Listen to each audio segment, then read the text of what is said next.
mziko muno tikupanga chibwana kwambiri andi mziko muno palibe ni munthu mmodzi yemwe amene ali safe chitetezo mziko muno palibe chifukwa chona kuti nthawi zonse zinthu zikachitika timayang'anira kuti tikapita ku polisi ndikapeza mtendere kapena ame akutitetezera kumpene pecha tinaona kunena kuti zimene amapanga amene anabwera anayambisa zonse zicha anabwera ndi shambo kumanja amachita kudusa chonchi kwadusa asilikali ankhondo nda polisi ine ndikamakhala sinimalingalira kuti siku lina lake zimene zingachitike andi tisalole kulimene zachitikenso ndifake ndi nkanena nthawi ija kupake kuja kunena kuti madam Melini Yoram mkulu wa polisi opano ndi chiopsezo ku ufulu komanso chitetezo ndi bata mziko muno lero anthu aziona tinkayankhula kunena kuti anthu aja apolisi amadziwa anthu aja akwadziwa anthu kumasafuna kuchitapo kanthu zilayambira pambowe kupita ku parliament pamene pacha pakumindi pacha kamene kaja nkachiwiri kuchitika zinthu zimenezo koma mpaka na pano palibe wamangidwa china chowawa nchoti Malawi achiziwe ndikuuzeni apa kuti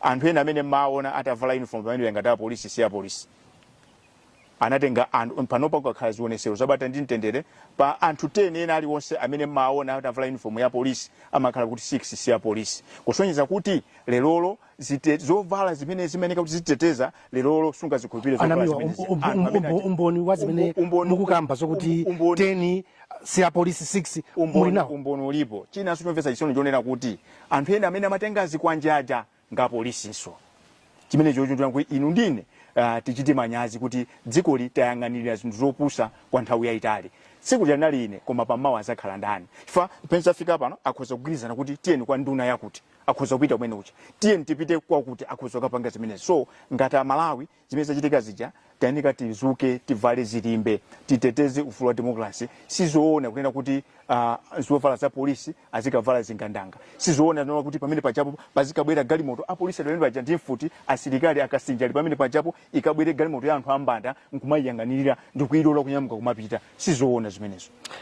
munavulazidwa munapita kuchipatala lokha mukuti apolisi ndamene kuperekezani mutapita ku polisi pochoka kuchipatala kukachita report muna kauza zotani nangasi mwina muli ndi umboni wina woti nkhope zomaziona zinali zovuta ndipo ndinene pano kuti tinapita ku polisiko chifukwa kuti malamulo amatero koma sizimeneka kupita chifukwa kuti apolisi anali pompo amazionera anthu akwadziwa ndi polisi ko munangopita basi amati pachingeza amati formality tinapita ndithu kalembesa statement ya zimene ndinaziona kunena kuti inu ndine ndinali pompo aja maona anthu aja Anamiwa mwina tichoke pang'ono zakuvulala kwanu anthu ambiri tomakhala mafunso kuti anthu ngati inuyo omenyera maufulu mmaoneka kuti mmakhala ndi ndalama nthawi ndi nthawi zochitira organize ma demonstrations ngati mmachitira mucha ndalama mazitenga kuti ndiyeno mukandifunsa nkhani za ndalama ndikuuzeni kuti Malawian yake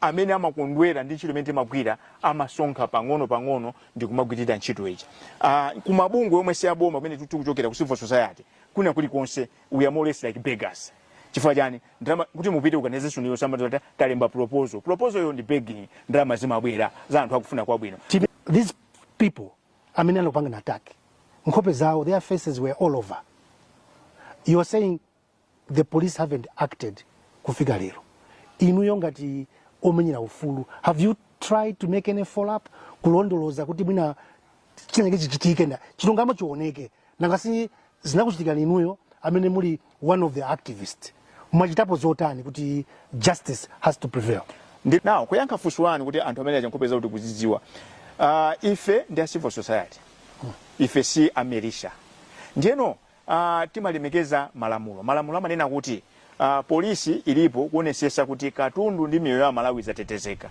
ndi ntchito yawo that is their mandate according to the constitution ndiyeno tikabwera ifeno kuti nkhani yatiyitenge kuti awa tikwadziwa zizatembenuka zizakhala kuti we are taking the law into our own hands ndifaki tinapita reluctantly kwa apa sakunena kuti nkhani ndi koma ndichenjeze pano kwa ukuyambirira sponsoryo anthu akukuziwa I think wapanga zinthu nthawi yayitali anthu akuyang'anira sikuti Malawi akhale chete ndimafunanso ndinene pano kuti ndanena kuti Malawi showed me love anthu amayimba mafoni mpaka pano kuimba abe mafoni from across the country anthu ambiri ankanena kuti bwanji tiyasaka anthu amene tibwezere nawo kuti ayi tikateri tisanduka banana republic dziko lathu lino malamulo alipo nde ngati Dr. Lazarus Chakwera ndi azinzawo asankha kuti tikhale lawlessness amene ataluze kwambiri ndiwo.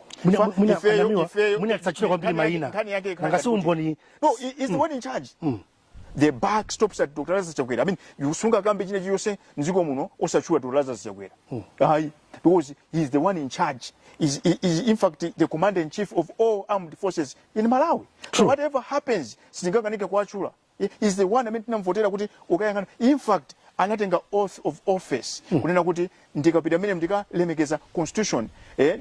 Ndikatumikira Malawi without fear and favor. Now, Mr. Meg, this conversation will be incomplete. Osachula Dr. Lazarus Chakwera. Nduguzana nalo. Yes. Mr. Namiwa, you are a family man. Following the beating, you sustained injuries. Your life was in danger. Tinankuranda police. Amanena kuti, if they had not intervened, you could have been killed. Akubanja, azibareanu, akuti chani? Ndikaitenga kuti ndicalling. Ndiye za moyo wanga zimabwera pambuyo. Chifukwa moyo mene ndinawo si wanga, ndi wa Mulungu. Siku la kufa ine sili kudziwika.